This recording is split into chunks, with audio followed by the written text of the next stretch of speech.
Look at the problem 81 minus 37. When these numbers are stacked vertically, the brain often hits a wall. You have to carry a 1, borrow from the 8, and juggle digits in your working memory. Our brains aren't naturally wired for this kind of rigid, columnar math. We gravitate toward recognizing patterns and multiples of 10. To see how our intuition actually works, look at this string, 28 plus 59 plus 72. Try to add them, but intentionally avoid calculating from left to right. If you let your eyes scan the equation, you'll likely see that the 8 and the 2 form a perfect 10. You can pull the 28 and 72 together to instantly make a clean 100, then drop in the 59 for a total of 159. This is the biological preference for friendly numbers. When numbers aren't naturally friendly, we can create them using a technique called compensation, or Lam-Chan-Va-Butcher. By taking a 2 from a mental number bank and giving it to the 118, we create a clean 120. Now, the math is faster. 116 plus 120 is 236. There is a consequence to borrowing value. To maintain the balance of the equation, whatever you added to make the math easier must be removed from the final total. We return that 2 to the bank, leaving the true answer 234. In addition, taking the path of least resistance means paying back exactly what you borrowed to keep the sum accurate. This logic works for addition, but subtraction requires a different mental pivot. If you try to pay back the borrowed value by subtracting it, like we did before, the math breaks and you'll end up with an incorrect result. This strategy, known formally as compensation, requires us to adjust our final move based strictly on the operation we are performing. Let's use an open number line to visualize 81 minus 37. Subtraction is essentially the physical distance between 2 points. Here, our frog needs to travel 37 steps backward. To make the calculation easier, we overshoot the target. We instruct the frog to take a massive, smooth jump of 40 steps backward.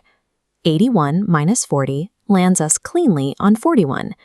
But because we subtracted too much, overshooting by 3, we have to correct the landing. This is the compensation spring. The frog lands on a spring that bounces it forward 3 spaces, arriving at the correct final answer, 44.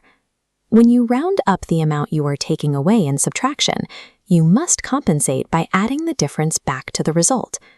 Try this on a larger problem, 821 minus 259. Pause the video and determine your friendly jump and the distance of your spring bounce. Since 259 is difficult to subtract, we round to 300. 821 minus 300 lands the frog at 521. Now calculate the bounce. We needed to subtract 259, but took 300. The difference is 41. Bounce forward that amount from 521, arriving at 562. Treating subtraction as a spatial distance bypasses the need for borrowing. It turns 3-digit subtraction into a sequence of simple single-digit calculations. Compensation also applies to multiplication. In 16 times 35, rounding one factor to a friendly multiple of 10 provides an efficient starting point. If we round 16 up to 20, we get a friendly baseline.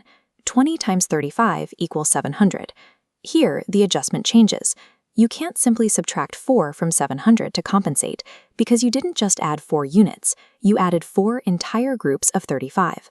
4 times 35 is 140. Removing that from our baseline leaves 560. This is known as the distributive property. Whether you are using the frog jump on a number line or grouping boxes in a grid, you are following the same underlying mathematical law.